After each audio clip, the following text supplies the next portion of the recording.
lights on. We'll call the meeting to order for the June 18th special session. Join me in the pledge to the flag. I pledge allegiance to the flag of the United States of America and to the republic for which it stands, one nation, under God, indivisible, with liberty and justice for all. I got the new flag there. Didn't even notice it, you're right. Okay, this is the time of the meeting. Public comments. Anybody from the audience have an issue or a comment they'd like to address to the county board that's not on the agenda this morning? Now's the time. Come on up, please. Identify yourself and give your comments. Good morning, Mr. Chair, Commissioners. My name is Bonnie Nelson, and I live on Lotus Lake in Chanhassen and been an active part of this community since 1987. I'm applying for the position of manager with the Riley Purgatory Watershed District, and I simply call it the district because it's a lot of words to get out. Wanted to take this opportunity to introduce myself in person. I'm very excited and invested in the work of the district. I was out on my paddleboard the other day. They did a new systemic treatment on the lake, and I wanted to see if it got all the milfoil, and everywhere I paddled, just dead sticks and set stocks, so no milfoil. That was exciting. I went swimming at the beach, and I was up to my neck in water, and I could still see my toes. For Lotus Lake, that's really good. It's been, and I was not attacked by sunfish, so I'm very invested in the lake. And I want to continue my work with the Watershed District beyond being on the Citizens Advisory Committee. I retired from a career as a professional civil environmental engineer at the Minnesota Pollution Control Agency recently, so I have the time and experience to invest in being a manager. In my role as principal engineer, it was my job to remain neutral, to hear everybody's point of view, make defensible determinations based on the rules and within the scope of my authority. The last decade, I was the lead technical and policy expert for a group of 40 engineers. I was the fixer. I became very adept at synthesizing and understanding hundreds of pages of reports and applications and regulations. I had excellent working relationships with many stakeholders, industries, especially leaders within the ethanol industry that I did a lot of collaborative work on because they've been growing so quickly, and we had to come up with ways to make their permitting process more flexible so they could be successful. And it was a win-win. We got less enforcement, they got flexibility, and they tested more, which made the citizens happy. So that was good. My personal background includes managing finances and preparing taxes for our working family farm. Having been a small business owner provides a much more rounded business viewpoint that you often don't see in public servants.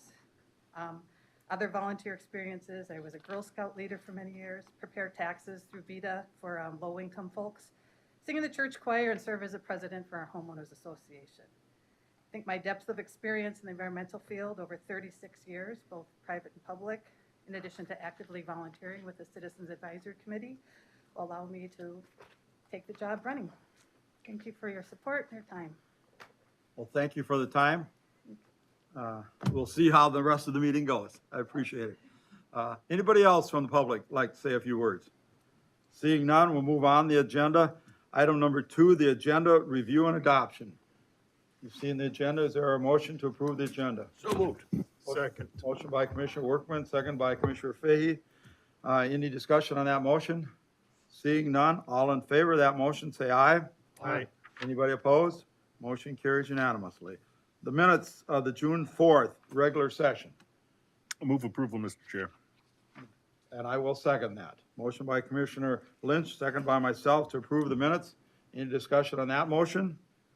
Hearing none, all in favor of the motion, say aye. Aye. Anybody opposed? Motion carries unanimously. Community announcements. Commissioner Workman, anything to add? I'm good. Nope, that's. Commissioner Ruderman. Mr. Chair, thank you, Bonnie, for being here. Just a couple things out of what you said. Public servant. Clearly, some of these people that step in these roles, it's not for the money or the fame. It's because you want to be a public servant. And this being an election year, I think it's important to elevate the public servants that are going for some of these things. So thank you very much. Quality candidates have come forward. You're one of them, so thank you for coming to speak. I don't think we had a chance to do so, but happy Father's Day to everybody. Last weekend was a good Father's Day. for many, and those that act in a father position. I know a lot of us get a chance to go to the foster care thing where people are acting as dads and other things, particularly within Health and Human Services, so I wanted to mention that. A couple weeks ago, I had a chance to meet your peer, Dave Huff, out of Hennepin County. Likely we'll be taking a tour of Hennepin facilities. If anybody wants to join, let me know. It was announced that one of our esteemed judges has announced her retirement. So congratulations to Judge Kane and all the things that she's done for our community, particularly in the veteran space and the drug court space. She's been a leader in a lot of that stuff and pioneer. And so we're going to miss her, but a lot of years in her, the letter that she sent out to all of us was full of stuff that she's done, and she never wanted to take the praise on a lot of those things. So that's good. 41 Underpass, I had a chance to go see that. It's been quite an adventure right next to Size in the underpass and other things that are going on. I saw that Bavaria is closed today. There will be more. If anybody's watching, there will be more. This is going to be a heavy next couple of years of construction and traffic, but it's all for the good reasons because we are a growth county. Colin, if you don't mind, there's a couple of slides. If I had a chance to be in Pine County, I wanted to share some things that touch on agritourism, veterans, and challenge course. We'll just quickly go through them. So you guys know I'm passionate about this space of small square foot dwellings, particularly camper cabins and tiny houses. So I had a chance to go up on Thursday. The third slide, please, and then we'll move it back.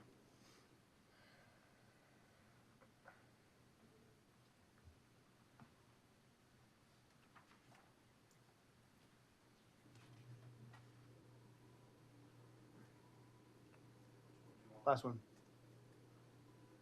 There you go. So if you see on the left here, that's a camper cabin up in Pine County. And this guy was a pioneer in the space. It's the first one built, I think, in Pine County. He's got 4 of them.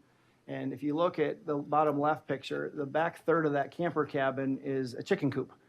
And so you go stay in the camper cabin.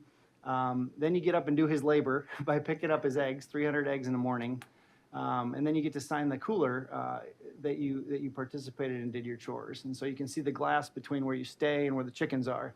And I just think that's interesting. Sometimes when we talk about agritourism, I talk about agritourism in this area, we don't really have a picture of what it is. And so I thought it was helpful to share that. You can go to the second slide. Go up one. Yep. Also had a chance to be at the Carver County Historic Society. There was a grant that was approved so that you can digitally access records of our veterans. I Googled all the people that are up here. I found a Degler. I don't know if it's any relationship to you or not. But it's cool because it's just a couple clicks away. And then, the commander of our American Legion, Gary Van Isle, picture of him back in the day. You can see some of the details that are there, some of the notes and the rank and the period of service. Kudos to the Historic Society and what they've done for this. I invite everybody else to go see it. Go ahead and go to the first slide then. And then this is a challenge course. I've talked about it before, and I know that we're doing stuff in Minnewash, the first time we've had that refresh for, I think it's 20 years in that park. This is what a challenge course looks like. There's one in Bloomington. Hired models? No, these are kids that just happen to be there. These are, so there's one of these in Bloomington, there's one of these in Jordan. And essentially when you start at the start line, it hits the button, and when you finish it automatically stops so you can see what the timing are. And then off to the right, you can see the challenge course. So this is something that would be unique to the Southwest Metro if we chose to proceed in the future. So I just wanted to share those things, some things that are relevant to, as we grow as a county. So thank you. Yeah, I don't quite know how to comment on this. You can take them down, Colin. That was my great uncle for one thing, but that's not what bothers me about this slide. Okay, Commissioner Lynch. County Road 123 north of Highway 7 is closed again. It was closed and then opened and then it closed again. So stay tuned. And there will be more, I'll announce more, but Commissioner Fahey. Just wanted to give an update. Have been participating in the various TAB meetings, and we're voting on the regional solicitations in our July meeting. And so hopefully we're pushing hard for some additional funds for Highway 5 and 41. So we hope that all comes together. And I want to thank, just a thank you to the Hazy family for hosting the breakfast on the farm a couple of weeks ago. It was a great event. And then just thank you to all our dairy farmers. The NYA Lions are hosting their drive-through burger event this Thursday from 4 to 7 at the Pavilion in NYA. So if you're hungry, come on out for a burger. And then the Paradise Commons grand opening bash is this Friday from 3 to 10:30. if you want to come out and see this new facility and then visit Lake Waconia Regional Park, this is a great opportunity for everyone to come out. And then I got a chance to ride the rails from Gibbon all the way out to North Redwood Falls with the Minnesota Valley Rail Authority and also TCNW folks. That was just a great experience. So thank you, Mr. Chair. A lot of good country out there. As Commissioner Lynch mentioned, we're getting a lot of rain these last while, and road closures. I think the most one that's going to affect people around here, County Road 11, I think is closed real soon. If it isn't today, it's going to be real soon. And Highway 41, it's getting close, and that will be, from what I heard, closing, or it is closed right now. I'm not quite sure. Channel 9 had it closed right now. Okay, that's temporary because of the rain, but 41, be prepared. 41 will be closed sometime in July, and it will be closed for 5 weeks. Carver County and I think Scott County kind of tried to work together last year when the bridge was closed for a long period of time. But now in Scott County, the Mid-Wacaton Sioux are building a new recycling facility on that side of the river, and there's going to be work around the railroad, and the railroad kind of trumps everybody when it comes to roads.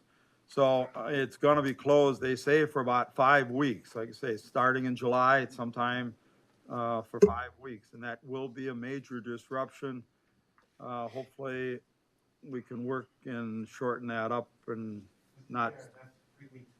It's down to 3 weeks. Okay, it's working already, starting to make progress, but there's a lot of frustration out there because it should have been coordinated somehow and done at the same time. But that's just the way sometimes you can't work with the railroad. Then the last thing I'd like to mention is the 4th of July is coming up, and there's a lot of celebrations around. The biggest one in this area is the Chanhassen 4th of July, from the 2nd through the 4th, culminating with a parade on the 4th of July in the afternoon. Hopefully the weather's going to cooperate, but it will be a big celebration either way. With that, we'll move on to item number 5 on our agenda is the consent agenda. We have a lot of items on the consent agenda. I'll just list a few of them. The award of a contract for a highway 2024 highway preservation program. We have a state funding match for the 212 project. We have a payment for county-wide crack sealing. We have an agreement with the DNR to replace the fishing pier behind us at the courthouse here. We have turf work going to be done on the 212 project. We have intersection lighting for the 212 project. We have a temporary worker that's going out of state the temporary worker in the health. We need a temporary worker in the health and human services field. We have an MOU with the CDA. We have a special event, the 4th of July fireworks, Minnewaska and Lake Waconia. We have a contract for a traffic signal on Highway 17 and West 78th Street intersection.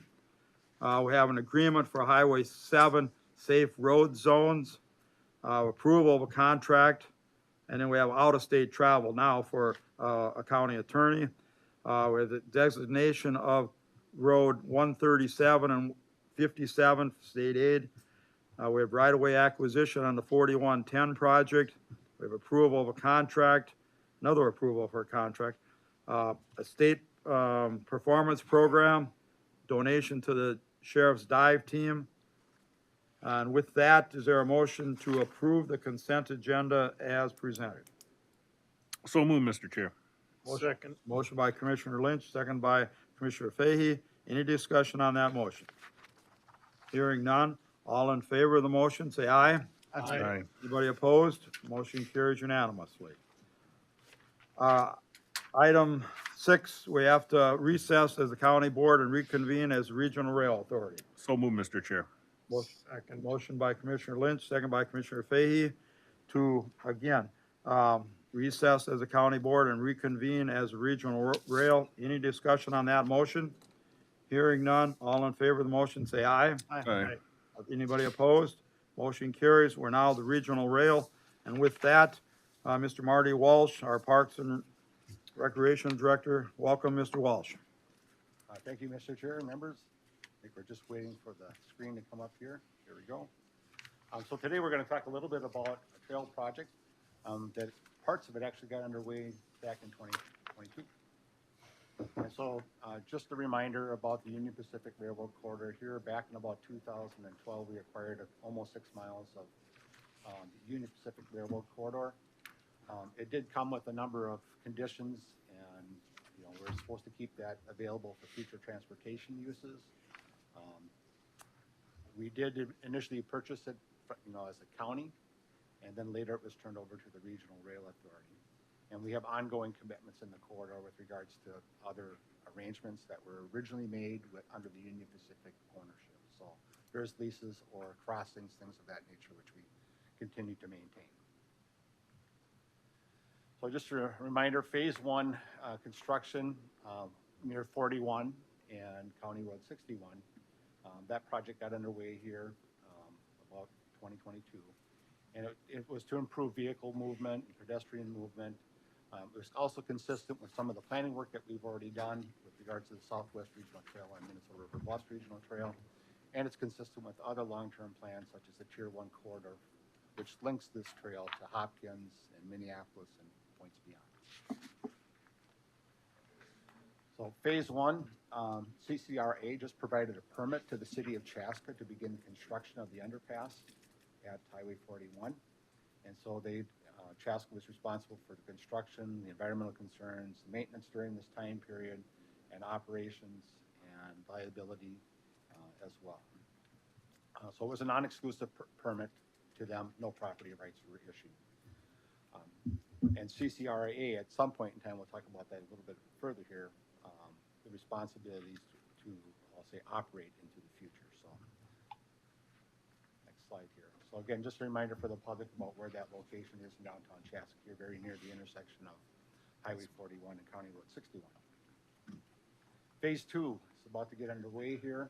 In fact, you maybe saw some of the tree clearing work earlier this year that occurred along the corridor to avoid issues with the bats. A few people noticed the Few trees. people noticed, for sure.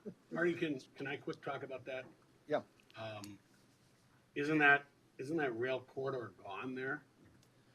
I mean, is that still rail? Portions of the corridor, you're correct, Mr. Commissioner Workman. Portions of the corridor from about where I think it's Zemble Street going to the east did revert back to either the city or an easement area through the developed. So does that mean that CCRA owns to Zemble and we're done from there? CCRA owns to about where Zemble is, and then the county has some more right-of-way that's beyond that point too. Yes. But so beyond east of Zemble, this will be our trail. It'll still be our trail, but portions of it will be on an easement area. Okay. It got Yeah. confusing when I was, which is, not difficult. Thank you, Commissioner Workman. It was confusing. So again, phase 2 here does construct about 2 miles of trail through the downtown area. Again, beginning at about where Athletic Park is, and then continuing all the way over to about where the East Creek Diversion Channel is. And so it does occupy some of the Union Pacific corridor as well as county right-of-way. And it is also acquired on easement areas, local areas that Chaska has acquired for the project. And again, it's consistent with our long-term plans. So the purpose here is to permit Chaska to enter over and above and under to construct and make the improvements and to continue operations of phase 1. It also allocates the cost between the parties of CCRA and the county, and it assigns ongoing responsibilities. Permit CCRA to convey, so at a later date, CCRA will convey an easement over to Carver County for, again, both phase 1 and phase 2. The county will be the operator in somewhat of a near term. CCRA will retain ownership of the corridor, so while we're ultimately going to place the trail on an easement of CCRA, The county will have essentially a lot of the surface rights, if you will, to that corridor. But the underlying property ownership will continue to remain with the Regional Rail Authority. And the terms of this agreement are very similar to our first permit agreement, only now it'll be a joint powers agreement. And again, just to kind of, I'll say, bookend, if you will, the project area again, near First Street at Athletic Park, all the way over to East Creek, about a 2-mile section. And then there is a local trail connection that basically kind of connects near United Crystal Sugars plant. So that's this particular area here, Crystal Sugars.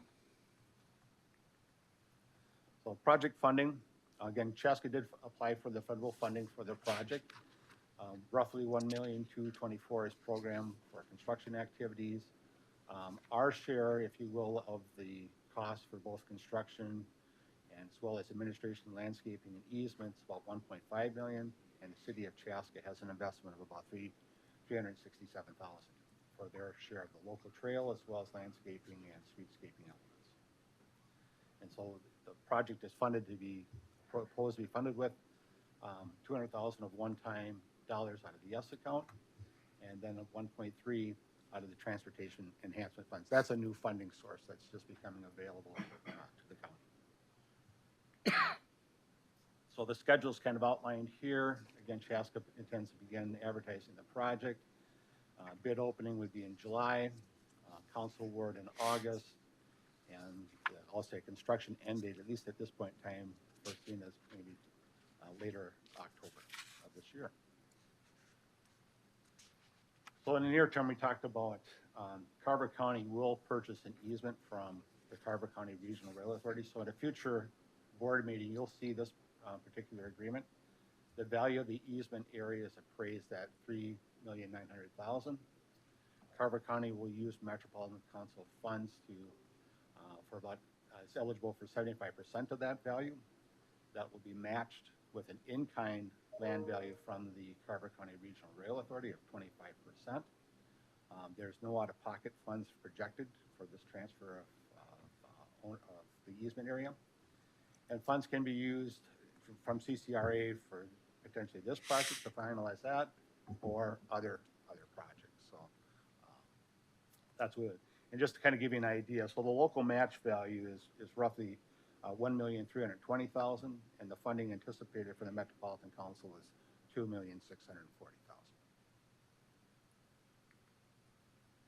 And then our requested action here is a motion to approve a joint powers agreement with the city of Chaska and authorize the board chair and administrator to sign upon completion of the contract review process. Questions for Mr. Walsh? Commissioner Fahey? Thank you, Mr. Chair. Marty, how has the discussions gone with the city of Chaska and the working relationship? I think it's pretty good. We are working through what I'll say is the details at this point of the actual agreement. Just to follow up on that, we've seen a lot of reaction from the public on all the trees being cut down. And have you received any of that publication, you might say? A lot of the attention was focused at the city. The city was getting a lot of the blunt of that. Was that where it should be placed? The city of Chaska, Mr. Chair, was the lead agency in this, and so I have not really been contacted by the public about the project. And so, again, Chaska has been leading the way. They've had a number of public engagement pieces to our areas in which they've worked with the public on. I know that in terms of acquiring the easement, that was probably a very extensive project, and again, it seems to have worked out. Well, thank you. Other questions, concerns? Commissioner Ruderman? Curious about recurring costs and replacement. Who has the bill when we have to resurface or do significant work on it? So that'll be a part of our asset management plan coming into the future. I don't have those costs identified today, but it will be ongoing as a part of our asset management. And that'll be county or it'll be regional rail? Likely that'll be in the county side of things, although the Regional Rail Authority has helped us with regards to maintaining our corridor. So it might be a combination of the two. And can you give me an idea how much money's sitting in the regional rail budget? Will that be enough to cover these pieces? So again, the funding right now in terms of the construction costs are planned for the one-time funding out of the YES account. And then the other funding is the new funding source, the transportation enhancement funds. And so those are the two funding sources today that are identified for the project. Couple more questions. I know it came up with the piece that was from Athletic Park to Carver about who plows it in the winter. Has that been discussed and agreed? So we have an agreement with both Chaska and Carver for maintenance of the corridor, winter snow plowing. Okay, so that's all addressed? Yeah. Good. And then the last thing is just, maybe it's a question, maybe it's a comment. I know that a couple years ago, we started circulating informally the top 25 needed trail connections. I think this was one of them.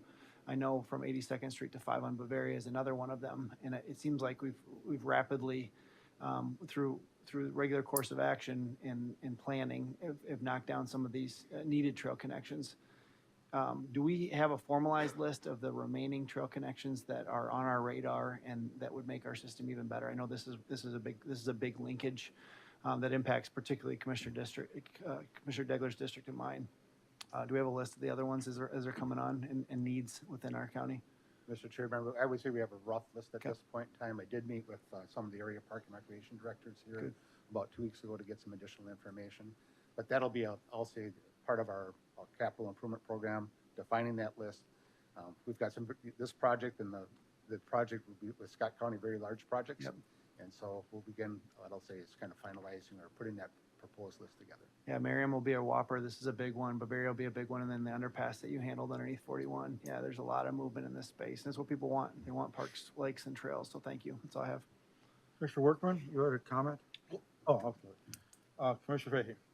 Mr. Chair, just from the TAB perspective, Marty, we've been advocating for additional funds to be allocated to Carver County on some of the trail systems, and it does not score very well when we butt up against Hennepin and Commissioner, Washington and Ramsey County with, Can you explain to the public why Carver County has a hard time competing with those counties for? well, mainly it's viewed that any type of trail or pedestrian trail more in the metro area is used as a trail to get to work. Where they view all of our trails as just recreational trails. So they don't score very well, and we're at the bottom of the list. But Mr. Chair, members said, Commissioner Fahey's right. The scoring criteria are we're at a disadvantage on the scoring criteria. And recently, there's been these listening sessions with regards to, future, I'll say, trail opportunities, and we've advocated that they actually have a two-tiered system where the projects essentially that are inside the Beltway compete against them, themselves, because that's a level playing field. And those more suburban projects compete against one another. Again, that's been our way in which I hope that the Met Council will see that it's right now the scoring criteria just doesn't work for suburban areas. Mr. Chairman, I'll start driving my Jeep on the trails. To get to work. Yeah. I'm sure that would go over well. I live in a city. Yeah, kudos to the people on the tab and the people like yourself that have got the funding that we have to get the trails that we do have and continued success on that. And with that, we do have a motion, proposed motion here. Anybody want to push that forward? I would move that. A motion to approve the joint powers agreement with the city of Chaska and authorize myself and the administrator to sign upon the completion of the contract review process. Second. Is there a second? Second. Second by Commissioner Uterman. Any discussion on that motion? Hearing none, all in favor of that motion, say aye. Aye. Aye. Anybody opposed? Motion carries unanimously. Thank you, Marty. Is there a motion to now, So move. okay? Second. Thank you, Commissioner Lynch. Second by Commissioner Fahey, to adjourn as the Carver County Regional Rail and reconvene as the county board. Any discussion on that motion? Seeing none, all in favor of that motion, say aye. Aye. Anybody opposed? Motion carries unanimously. With that, we move on to item number 7, the Riley Purgatory Bluff Creek Watershed District Board of Manager appointment. And I'll start by turning it over to our county administrator, Mr. Metz. Well, I said administrator. Attorney, I looked yes. right, looked down. That's, at that's a attorney. promotion. yeah, I'll hand it off to Attorney Metz since Take it there's away, Mr. some legal Metz. issues to be addressed. When did Mets get demoted? Promoted, right? Well, good morning, Commissioners. I'm Mark Metz. I'm the county attorney, and as you know, this board has a responsibility today to fill an upcoming opening in a manager position with the Riley Purgatory Bluff Creek Watershed District. And that opening is created by statute, and the procedures to fill that opening is also mandated through statutory procedures and processes that this board should follow. Just some facts. The facts are that the city of Chanhassen, any city can submit that's affected by a watershed district can submit a list of nominees. And the city of Chanhassen submitted a list of 3 individuals to be appointed, and those are Bonnie Nelson, Andrew Aller, and Edward Goff. It's important for your consideration because you have to look at the fair representation of the hydrologic area. So these individuals live near Lotus Lake and Lake Riley. And so Ms. Nelson, she lives near or on Lotus Lake. Mr. Aller lives on or near Lotus Lake, and Mr. Goff lives on or near Lake Riley. Mr. Larry Cook is the current member who serves on that district board, and so his term is expiring, and he's requesting to be reappointed to that. He also lives on or near Lotus Lake. So the hydrologic areas for this area are broken into 3 areas: the Riley Creek, Purgatory Creek, and Bluff Creek. And Lake Riley is in the Riley Creek hydrologic area, and Lotus Lake is in the Purgatory Creek hydrologic area. Reason this is important is because the statute says that county boards are supposed to look at the lists that are provided, and you are mandated to choose from the list of 3 if the procedures are followed correctly. And you can stray from that if you make a finding that there is not a fair representation of the hydrologic area. So that's why I point out where these individuals reside, because an example might be if you had an applicant who lived far west, let's say Watertown, that might be affected by it, just as an example that you would want a fair representation. So you're required to choose a manager from the list of the 3 that Chanhassen provided, because they did validly follow the procedures by statute. They provided their list within 60 days to this board. You are within 30 days of reappointing. And so our office has looked at the legalities of that, and we are confident that they have complied with the legalities.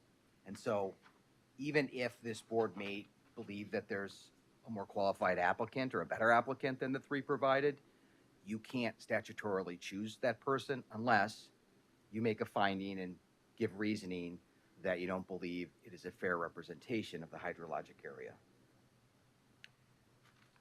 So whoever is making the motion for an appointment from the list of 3 should move specifically for the appointment of the person to the open manager seat, and then you should state because they reside near one of the hydrologic areas and therefore will contribute to fair representation of the hydrologic areas in the district.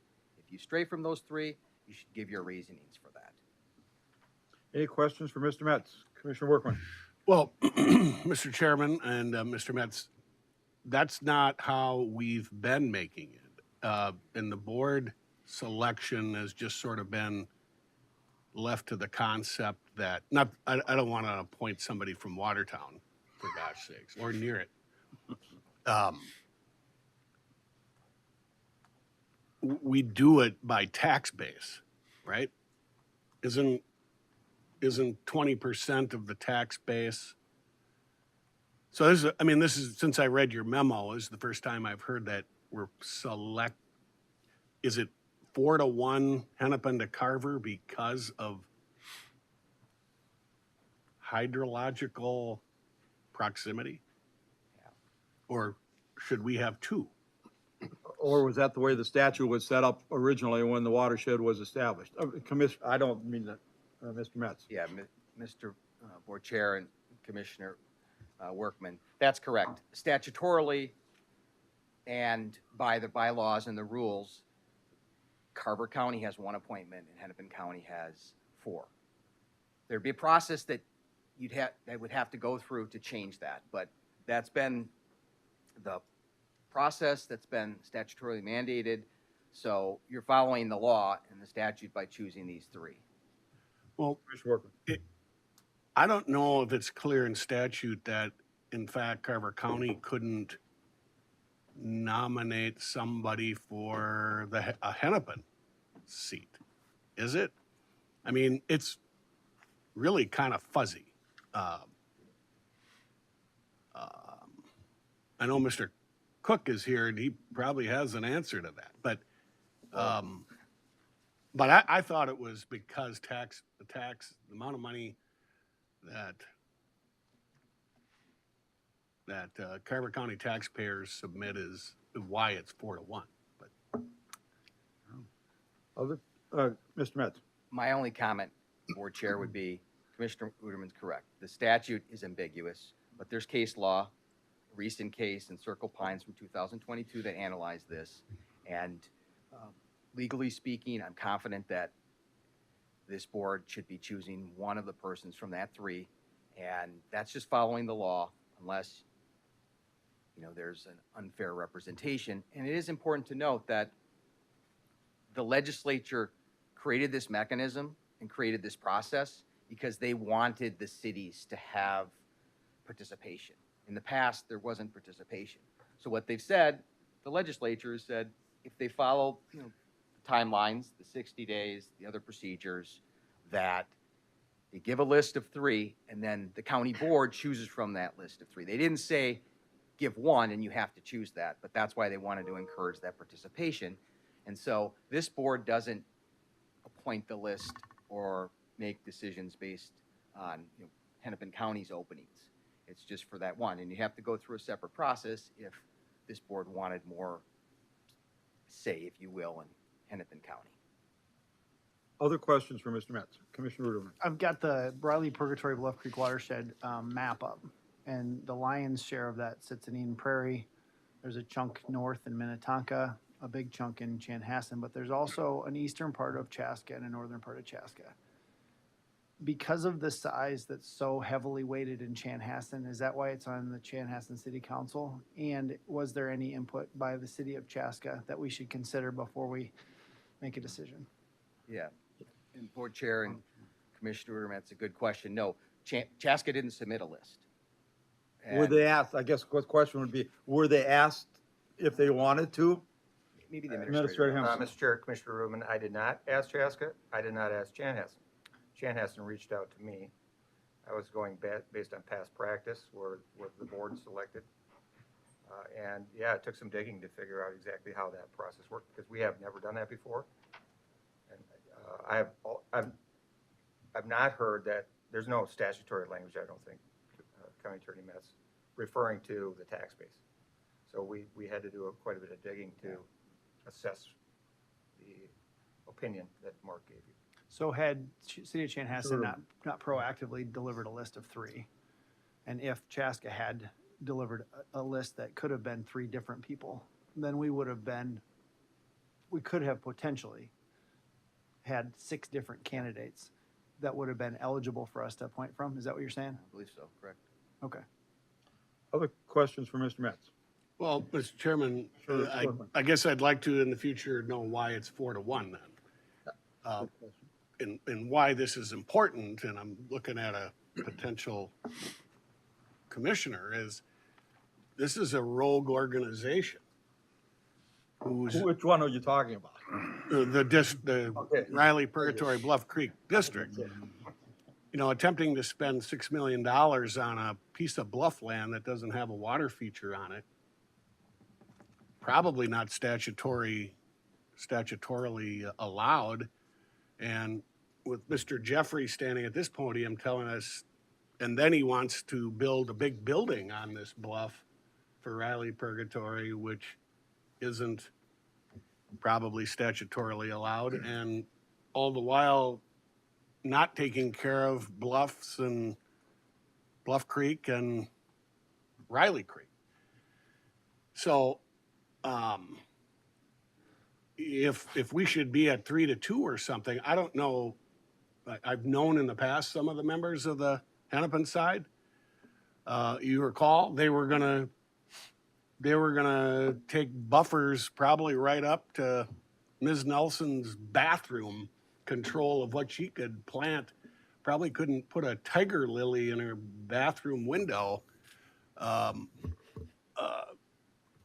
This is maybe 8-10 years ago now or something. So, I mean, they've sort of been at this for a long time, and this is why it's important for us to have the right person on there who's aware that the open meeting law exists, and you can't just do whatever you want. And so I'm gonna keep watching closer and closer. And but we, the county, have really been lessened in this process.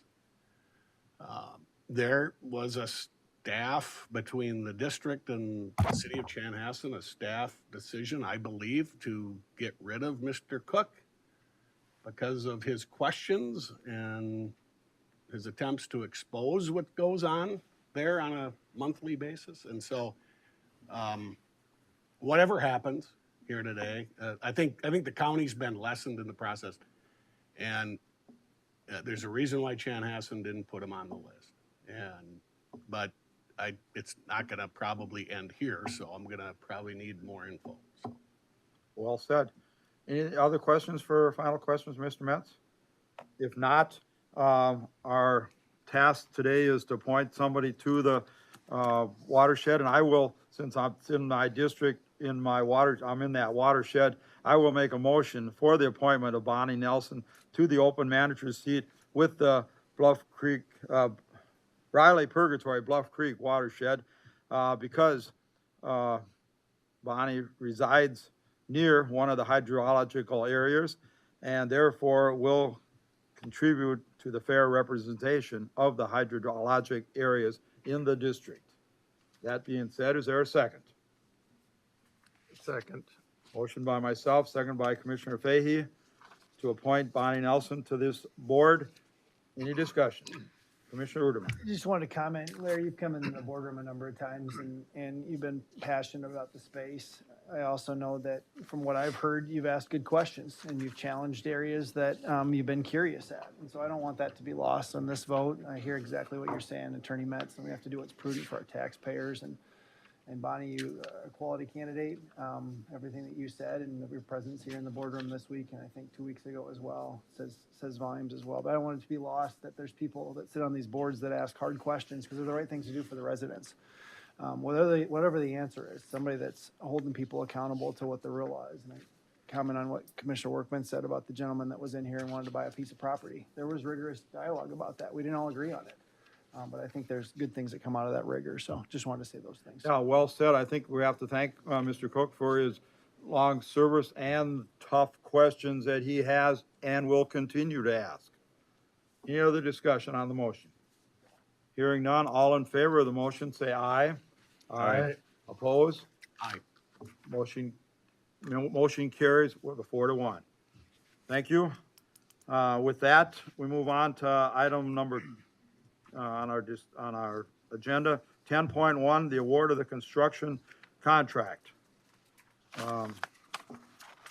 With that, we drop Mr. Darren Melke, our Assistant Public Works Director. Mr. Melke, good news, bad news, or just news? Today is the good day. Thank you. For Colin to get set up here. Okay, yeah. Good morning, Board Chair, Commissioners. As Colin's getting set up, oh, there he goes. Yeah, today's the day. It's been over 10 years in the making. Perseverance, begging, pleading, groveling, and more pleading for money. Here to award the second phase of the Highway 212 project between Northern America and Cologne. So. 212's been a long project. Some of us were on the board when the first phase went through Chanhassen. to the edge of Chaska. Yeah. So, this project has been thought about for a long time when you meet with the residents out there and they talk about MnDOT staff back in 1961 and 62 coming by their place saying the highway's coming in a year and a half. I remember my mother and father talking at a creamery meeting in downtown Chaska, and somebody out in 212 there to the west said, I'm gonna get a brand new house because 212 is gonna take my house. Well, my mother and father built their house in 1957, and this man's house is still there. Yeah.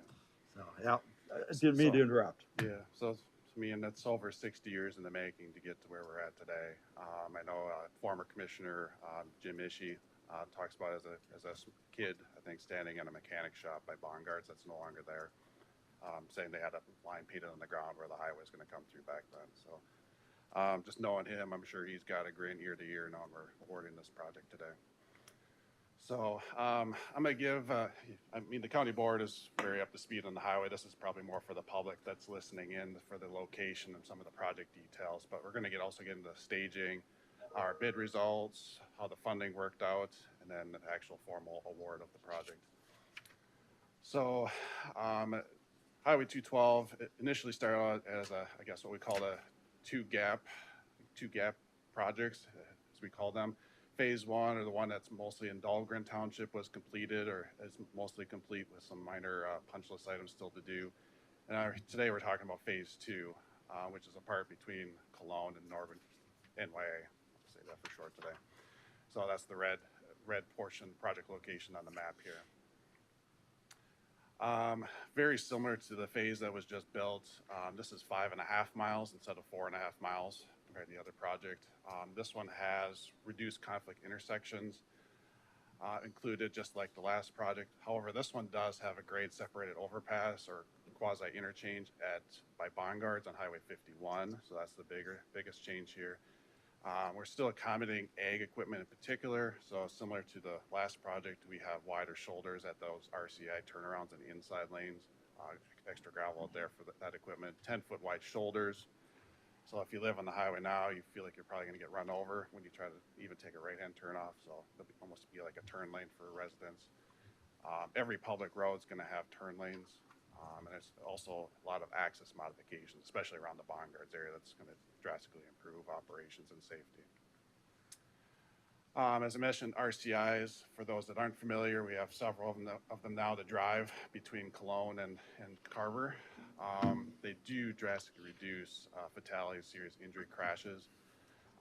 The 70% is more of a nationwide statistic of how many fatalities and severe injury crashes that they reduce. I'll say on the Cologne RCI that's been in place 10 years or about, we haven't had a fatal or I guess a class A or serious injury where you're not walking away without an ambulance yet. So I hope that continues. That is not the case statewide, but at least for us it has been. So if you want an example, I guess all the intersections I'll get these is Tacoma Avenue, which is just on the very edge of NYA, Salem Avenue, about a mile east, County Road 153, and County Road 137, which I'll get to in a little bit, which is by Public Works. So they will have the full RCI intersection, similar to like County Road 43, just west of Chaska and Carver here.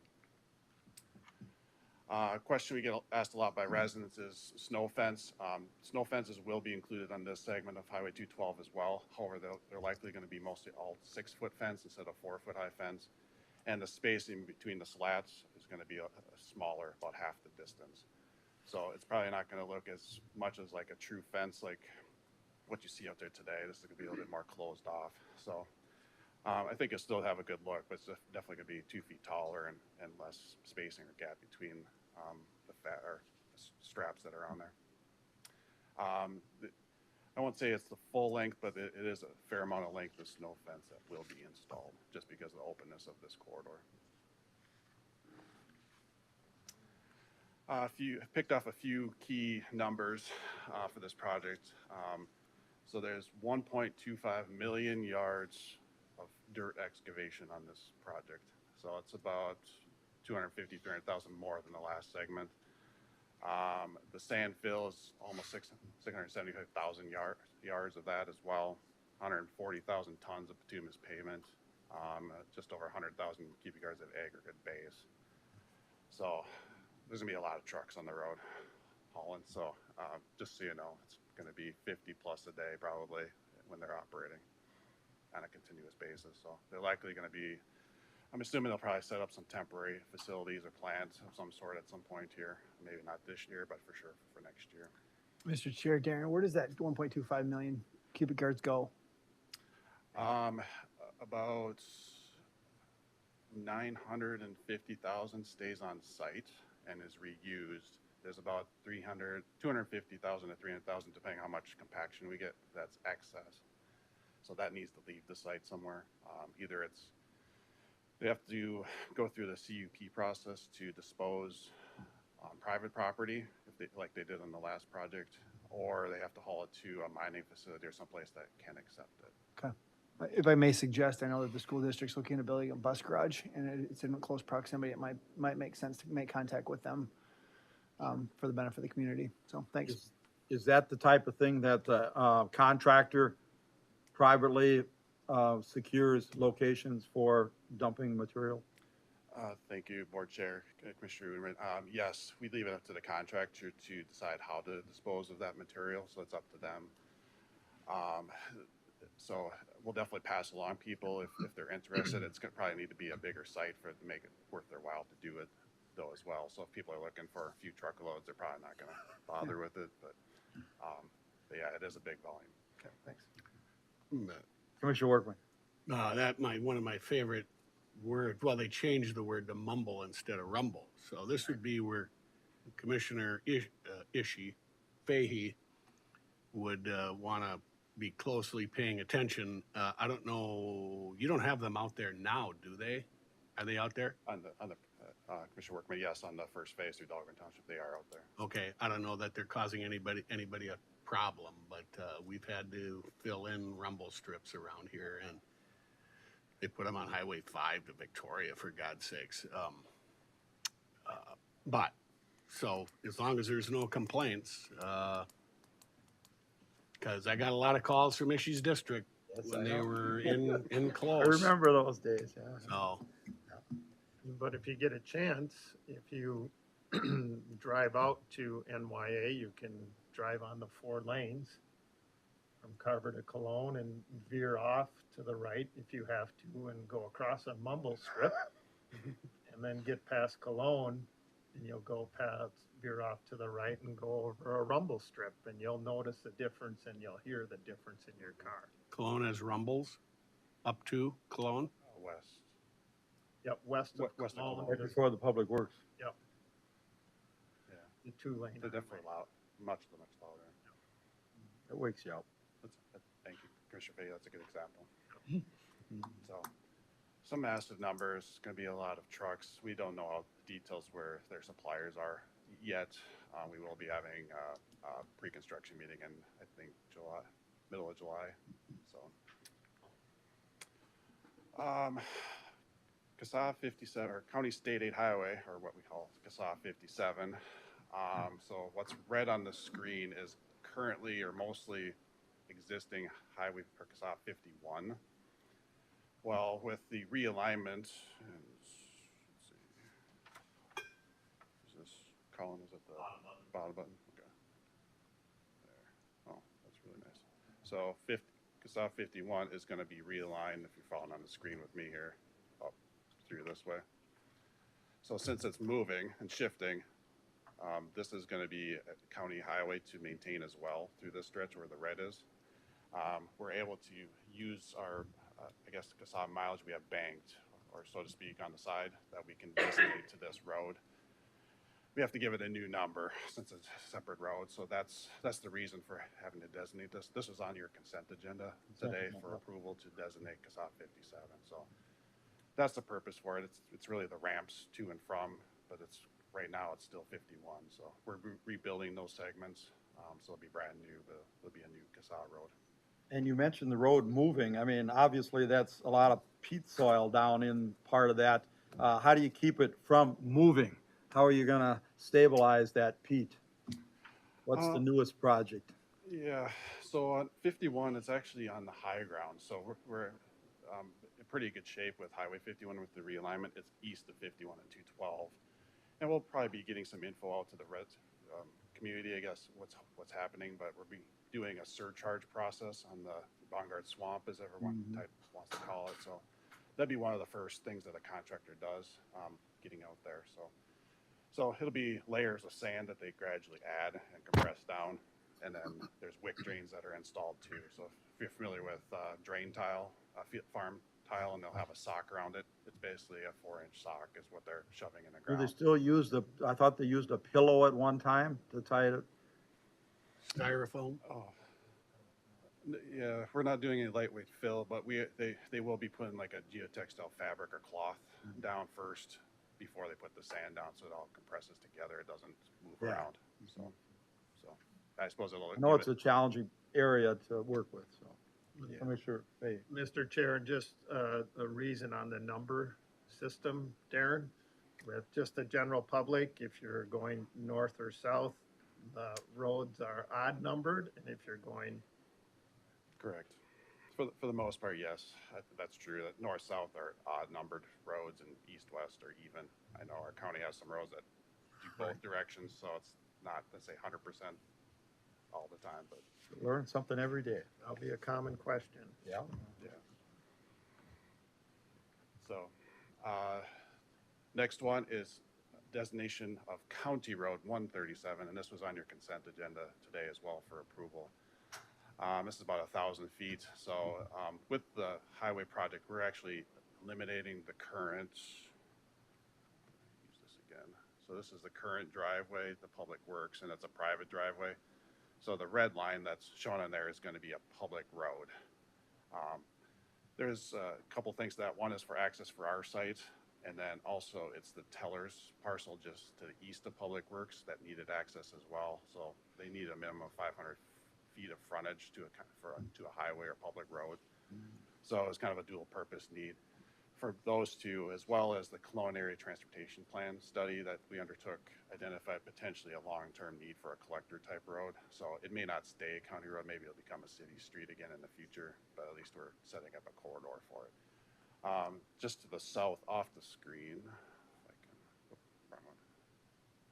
Off the screen here, this is probably the more likely connection to happen, have a city collector road that goes to the south for that future residential development that's planned on that side of the highway.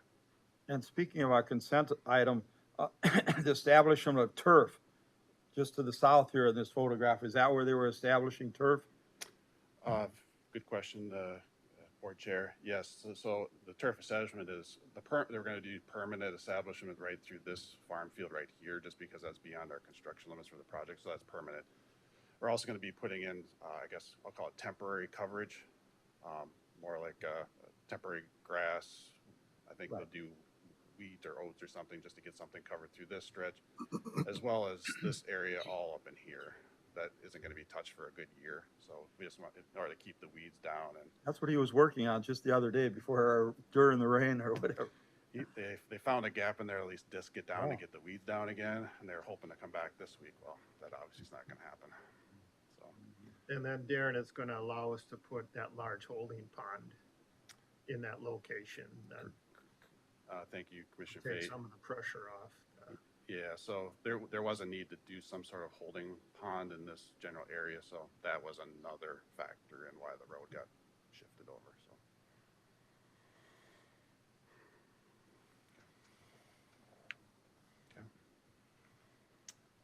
so. Staging, there's, I guess in our plans, there's 2 major phases, but they're spread over 3 construction seasons. So I'll start counting this year as 1 season.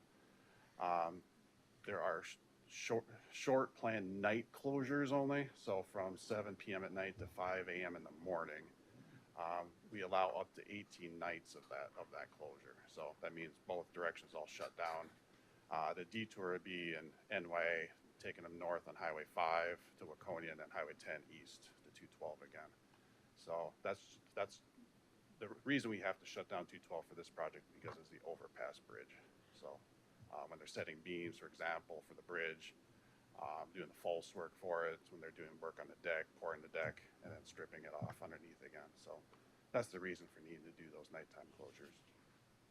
So the bridge deck pour is likely gonna probably start late afternoon would be my guess, and probably gonna go into the evening is how they're gonna work it when they shut it down, so, well, that would be more next year. There is gonna be a 4-month closure of Highway 51 south of 212 by Bongards starting mid-July, so that's gonna be for the rest of this construction season. That's about the longest closure we're gonna have of any of the side roads, of any road on here. There are between 1 month to maybe up to 4-month closures for the other side roads. So like Tacoma Avenue, for example, is a month on each side.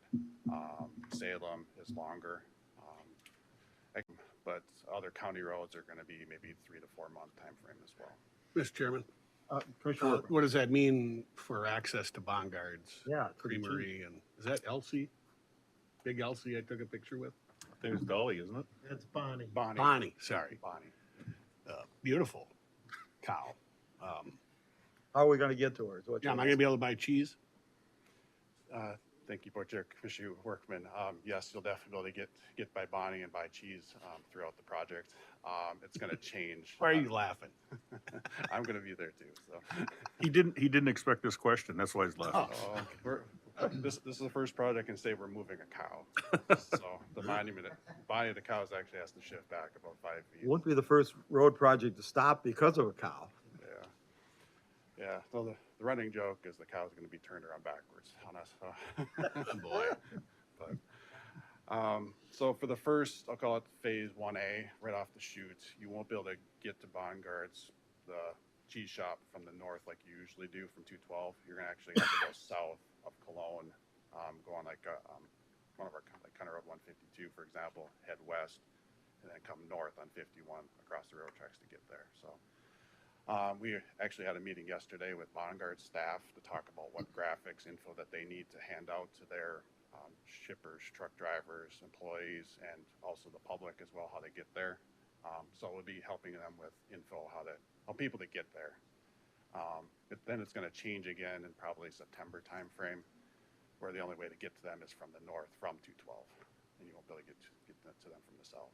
So I think the fall stage is gonna be the more complicated, tricky one to make sure people can keep getting there, so. But the cheese shop is open 7 days a week too, so it's a popular spot. Make sure you give out your number. Oh, there'll be plenty of info, so we're gonna be over communicating to everyone how to get there. So, I guess the biggest date is substantial completion. It's late October or fall of 2026. I'm very confident the contractor we have will hit that date or maybe even beat it. So. Construction schedule, again, we kind of already hit on this a little bit, but initial focus is going to be immediately by Bongards, so south of 212. That's this fall. That's the primary focus there, as well as the surcharge, which you already hit on, through the Bongard Swamp. So that's for the new eastbound Highway 212 alignment. If you're familiar with that area, there's a drainage ditch that runs through that. Basically, the left-bound through lane of the new highway is going to be right on top of that drainage ditch. So the whole ditch system itself has to move over first, take off a few feet of the topsoil, soils that are there, level it off, and then start building their pad upwards to start that surcharge process. Summer of 2025, or construction season 25, I'll just call it, is you're going to see a lot of work. They'll be paving the new segments of 212 that they can and shifting traffic to that segment. It varies west of Bongards, but east of Bongards, you'll be driving on the new eastbound, and then they're going to flip traffic to that and then work on the westbound direction. West of Bongards, it's more of a blend, mixture back and forth. It weaves around a little bit. So you're going to see a shifting of traffic, building basically half the corridor, and then doing a surcharge again for westbound direction through the Bongard Swamp. And that's going to sit over the winter of 25 and 26. And then the summer of 26, they're going to finish paving what's left, shift traffic to where you ultimately will be driving and finish off some of the median work late that fall. So, but 25 in particular will be by far the busiest year. So last Tuesday, Um, Probably the biggest plan holders list I've seen us have ever. There was a couple prime bidders that didn't finish their bid or just declined to, maybe they started, thought about, and just backed out of it. But I wasn't surprised with the 5 that are listed here, especially the top 2. I knew they were going to be pretty aggressive at this one. So Mathewitz Construction Company out of Sleepy Eye, they did the first phase to Dahlgren Township. They are your little bidder, 6.7% under, but you can see how tight the spread is. It's about 8% at most for a $60 million project. That's pretty tight. So our engineer's estimate is right in the thick of it. So being less, that makes, I guess, a good issue come up with funding. So I won't go through these too detailed, but the federal freight funds, the $7.5 million, that's, if you remember, from the prior phase of Dahlgren, we had 15 million, but we split it in half because we had such good bids, so that came to this one. I put these in order that we received them, I think, for the most part. We did get $3.5 million regional solicitation funds for the Bongards area intersection. We did get officially a $25 million bond from the state. That number's down to 22.6 just because we're using that for other like professional services, wetland replacement credits. So that's why it's less than that number. The infra funding, the federal CDS funds, that's where Tom Memmer's office came into play to get us a $2 million and a $4.5 million federal grant or earmark. MnDOT federal funds, this has to asterisk by it because that was $9 million before we opened bids. We're working through through their staff right now to actually reduce that down to $5 million. Then there's 3.6 of the IIJA match funds. There's actually is another $3.5 million that we have remaining of that as well, just for construction change orders, contingency type costs that may come up. Very last one, I put a big goose egg for our sales tax funding. Just make sure you know that there's zero for this contract. There is going to be about maybe $200,000 of our sales tax funding for other things that couldn't be funded throughout the project. But for a $60 million, well, it's probably around $70 million with right-of-way and professional services. That's a pretty good deal. So good problem to have. We have to actually talk about giving money back. Commissioner Lynch. I just want to point out that, Darren and Lyndon have been working on this for over 10 years, and you look how complicated this is to get all the funding in place for this. It's really a historic day. And my kudos to Lyndon and Darren, your staff. It's really a wonderful day. Thank you. Commissioner Workman. Well, ditto, JP's finding out how fun it is to be on the tab. That's sarcastic. But that's just a small portion. Look at all the different pots of money that are split up, and there's, I don't know, hundreds more probably, down to every little thing you could possibly do. And, but to our staff, cobbling it all together and getting it all done. Thank you, Tom Emmer. It's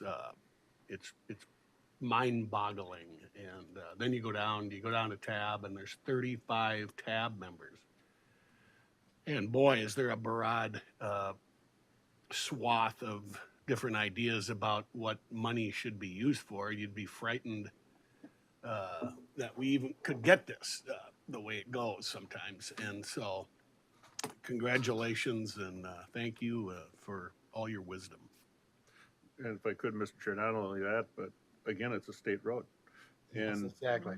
it's a state road, and if we wouldn't, Lyndon and Darren wouldn't, and their staff wouldn't do this, it would have never got done. And this isn't the first time either. The Highway 101 bridge, where now with the flooding, with 11 being closed and 41 going to close, it's very important that it's open just for commerce. And it was we took the lead on that too, and not only that, but financed it. And it's So kudos to the county board for stepping up years past for basically saying, hey, we need this. We will put our money where our mouth is to get this moving. And then the staff continued to push this all these years. And with that, we're looking for a motion to award the construction contract to Mathewitz Construction Company for $740,616.04 to the Highway 212 project, Benton Township. Yeah. Please. It was brought to my attention, I have two typos in the, or maybe three in the resolution. One. Some of us would have never noticed. I've been busy, I blasted through it quick, but there's one reference to Dahlgren Township towards the bottom of the page. And at the very bottom, the dollar amounts are correct for the change orders and aggregate total, but the text is not. So I'm gonna have to get Mr. Hemsey the correct version or updated version. So just want to make that clear that there's some errors in that. But this is a proper motion. That is a proper motion. Is there somebody that wants to move that motion? I will move that motion, Mr. Chair, to award the construction contract to Mathewitz Construction. Motion by Commissioner Fahey, Second. second by Commissioner Workman. Any discussion? Commissioner Fahey. Yes, Mr. Chair, I want to get my throat cleared first, but it's such an exciting time when we talk about Highway 212, and on the first slide, it's just Carver to Norwood Young America. And what that's going to do for those communities. The city of NYA is already preparing with buying additional industrial parkland. The city of Cologne is preparing as they try to upgrade their sewer and sanitary systems. And I agree with Mr. Workman with the challenges on the tab, and it's been an eye-opening experience for me to partake in those meetings and hear different things. And then all of the lobbying help that took place with the Southwest Transportation Coalition to help us get additional funds. Tom Emmer was mentioned, and just, it's great news that we're not using any county sales tax for this project. And as I go out and talk with the townships and the various cities in my district, I was at the city of Carver last night, and I shared this presentation with them, and just great things are happening, and what's happened to the city of Carver itself. And as all that momentum moves west, it's just an exciting time. Build it and they will come, but be careful. Sometimes you get more unexpected changes. Other discussion? Well, Commissioner Lynch. if I could, I'd just like to remind all our citizens that we have to deal with short-term pain to have long-term gain during the construction season. It's a pain, you're right. Other comments? Commissioner Erdmann. Mr. Chair, a couple questions and then a couple comments.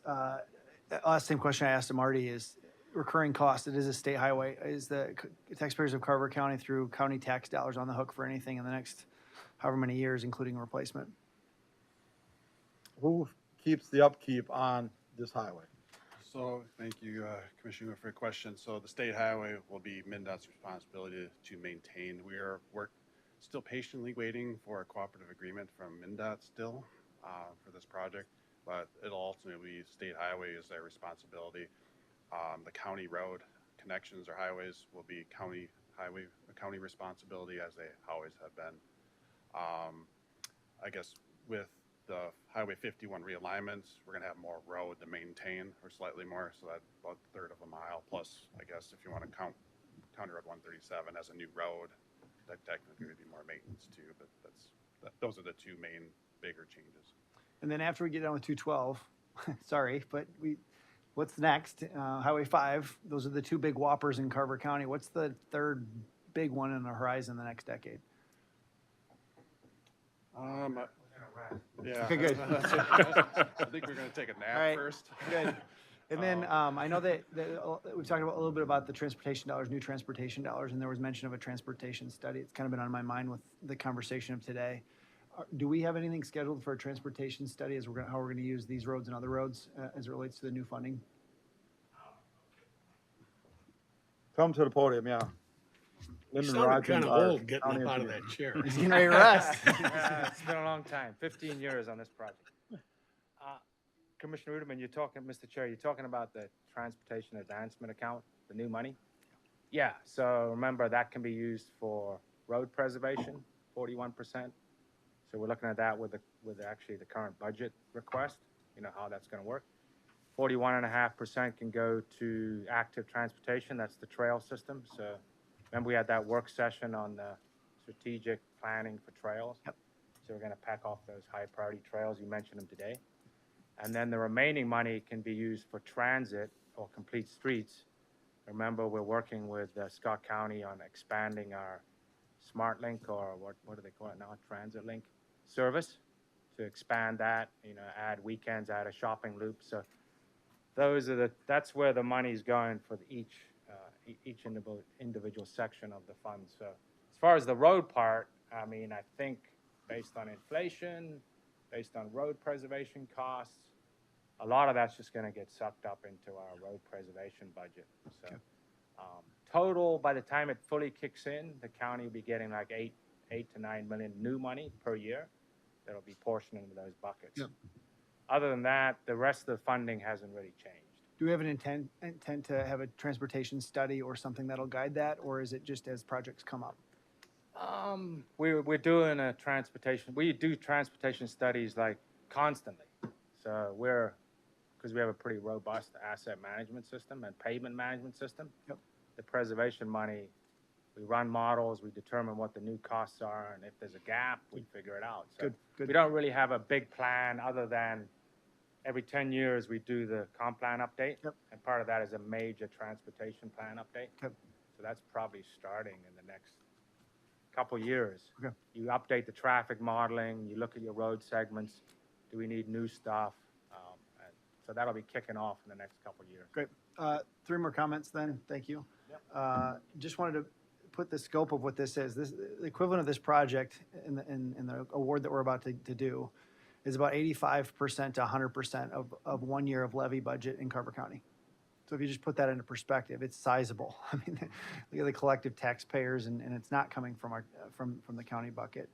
I'd ask that Commissioner Ishii, Commissioner Malushnik, Bob Lindell, Emmer, and Klobuchar are included when they do the ribbon cutting and the groundbreaking, because they had huge to-dos, and I'm sure there's others that I'm missing, but particularly Bob. This piece of wouldn't happen without Bob, and it wouldn't happen without the effort of the former commissioners as well. And then Commissioner Degler said it, I'll echo it, as an Iowa kid, if you build it, they will come.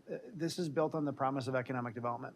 And just by opening that road, we'll have people come, as Commissioner Fahey has said. I think we also owe it to the taxpayers to maximize this opportunity too, to accelerate some of those economic opportunities once this thing gets built. So thank you for your efforts. Thank you for your team. Thank you for all the consultants that had hours and hours and hours of time and frustration. And this is, as Commissioner Lynch said, a momentous and historic occasion. Thank you. Commissioner Workman, any final comments? Nope. With that, we have the motion to award the contract to Mathewitz. All in favor of the motion, say aye. Aye. Anybody opposed? Motion carries unanimously. Keep up the good work. The work is just only started now. Say thank you. It's approximately 2 years, 3.5 months till we'll be having a ribbon cutting. So then we'll be done. Are they starting that bumps roundabout in Glencoe now too? They already are at it already. Okay. Mathewitz has that contract too. So, thank you, commissioners. And with that, we bring us to Administrator Hemsey's report. Just one note on a busy calendar included in your packet, Mr. Chair. Mother Nature forced us to reschedule the Hoffman recognition event. Might not rain, but it's really windy, so it would have been a rough boat ride. It looks like August 6th, at least tentatively. We'll get, I think, a calendar invite already went out, 4:30 p.m. That's it, Mr. Chair. With that, is there a motion to adjourn? So move, Mr. Chair. Second. Motion by Commissioner Lynch, second by Commissioner Ruderman to adjourn. No discussion on that motion. All in favor of the motion, say aye. Aye. Anybody opposed? Motion carries. We are adjourned. We're gonna go right into